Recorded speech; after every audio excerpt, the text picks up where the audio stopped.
नमस्कार दोस्तों, कैसे हैं आप सभी लोग। उम्मीद करता हूँ बहुत बढ़िया होंगे। कृष्ण जन्माष्टमी की सभी लोगों को बहुत बहुत बधाइयाँ।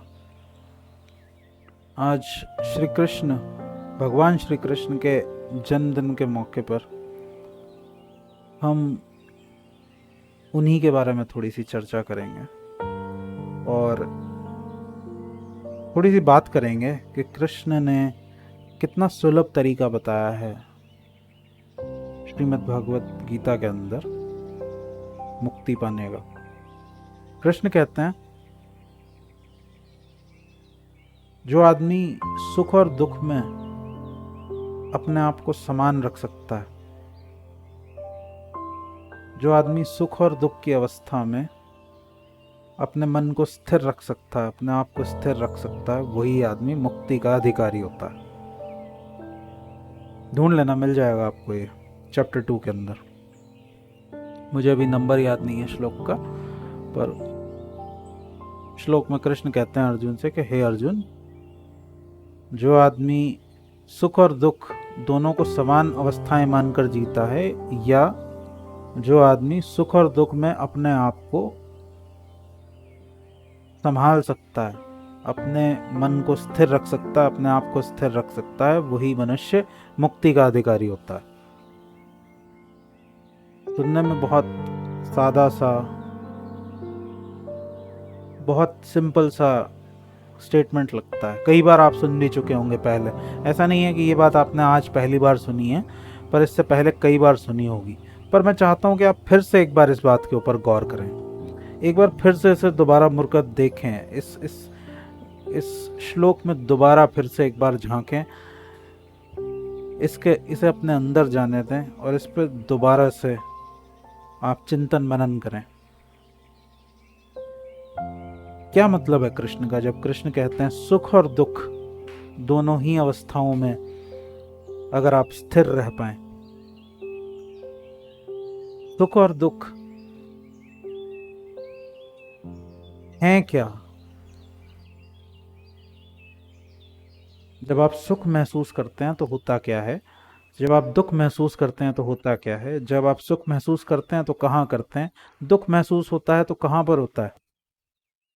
दुनिया में जो चल रहा है वो तो चल ही रहा है, पर जीना तो हमेशा अपने साथ ही होता है, अपने शरीर के साथ ही जीना होता है। और सुख और दुख हमें शरीर के द्वारा ही महसूस होते हैं। सुख की अनुभूति भी शरीर में ही होती है, दुख की अनुभूति भी शरीर में ही होती है। जब आप सुख भोगना चाहते हैं या सुख को महसूस करना चाहते हैं तो इसी शरीर के द्वारा सुख को महसूस करना चाहते हैं। जब आप दुख को महसूस करते हैं तो इसी शरीर के अंदर तो आप महसूस कर रहे होते हैं दुख को। भले ही दुख का कारण आपको लगे कि बाहर है, लेकिन वो दुख तो आपको अपनी इस बॉडी के अंदर, इस देह में ही महसूस हो रहा होता है।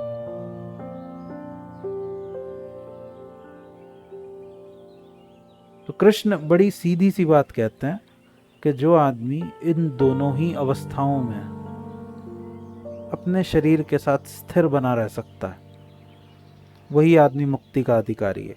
एक तरीके से कृष्ण ये कह रहे हैं कि जो है, अगर आप उसके साथ रह सकते हैं तो आप मुक्ति के अधिकारी नहीं हैं, आप मुक्त हैं ही। क्योंकि जो है उसी के साथ तो रहना बहुत मुश्किल है। सुख में आप बहुत ज़्यादा एक्साइटेड हो जाते हैं, ओवर कमिट कर जाते हैं, ऐसा काम कर जाते हैं जो नहीं करना होता, ज़्यादा बोल जाते हैं। दुख में आप किसी की शक्ल नहीं देखना चाहते, किसी से मिलना नहीं चाहते, आप सबसे उखड़े उखड़े रहते हैं। ना आपसे सुख संभाला जाता है, ना आपसे दुख संभाला जाता है। कृष्ण बस इतना कह रहे हैं कि जो है वो आपसे नहीं संभाला जा रहा है। अभी इस मोमेंट में जो है, प्रेजेंट मोमेंट में जो है, वो उसे नहीं आप संभाल पा रहे हैं, उसके साथ आप नहीं रह पा रहे हैं। तो जो है उसके साथ अगर आप रह पाए, जो है से मतलब बाहर की तो बात बाद में की जाएगी। जो स्थिति अभी आपके इस प्रेजेंट मोमेंट में, जो स्थिति आपके शरीर की है, आपके इमोशन की है, उस बॉडी के इमोशन के साथ आपको रहना है। अगर आप उस इमोशन के साथ रह पाते हैं, वो इमोशन कैसा भी हो सकता है, वो इमोशन क्रोध का भी हो सकता है, वो सुख का भी हो सकता है, वो दुख का भी हो सकता है। कृष्ण मोटे मोटे तौर पर उसे दो भागों में बांट देते हैं। जितनी भी भावनाएं हैं उन्हें वो मोटे मोटे तौर पर दो भागों में बांट देते हैं, या तो वो सुखद होंगी या फिर दुखद होंगी, या तो वो आपको सुख पहुंचाने वाली होंगी या फिर आपको दुख पहुंचाने वाली होंगी। आज की मॉडर्न साइकोलॉजी की टर्म में आप उसे दो भागों में, दो इमोशंस के द्वारा रिप्रेजेंट कर सकते हैं, बेसिकली ग्रीड एंड फियर, लालच और डर। ये आपको डिराइव करते हैं, इससे आप सदा आंदोलित रहते हैं, सदा आप डगमगाए रहते हैं, अपनी जगह टिक नहीं पाते, स्थिर नहीं रह पाते। तो कृष्ण जब कहते हैं कि जो व्यक्ति सुख और दुख दोनों को ही समान अवस्थाएं मानता है, वही व्यक्ति मुक्ति के लायक है, या वही आदमी मुक्ति का अधिकारी है। या जब कृष्ण कहते हैं कि जो आदमी सुख और दुख को समान अवस्थाएं मानकर जीता है, उसमें अपने आप को स्थिर रखता है, तो वो बस यही कह रहे हैं कि जो आदमी ना लालच से अट्रैक्ट होता है, ना फियर से घबराता है, जो है उसके साथ रहता है, उसके साथ शांति से रहता है, समन्वय से रहता है, एक तरीके से उसके साथ दोस्ती कर लेता है। जो है उसी के साथ दोस्ती कर लेना, यही मुक्ति का राज है।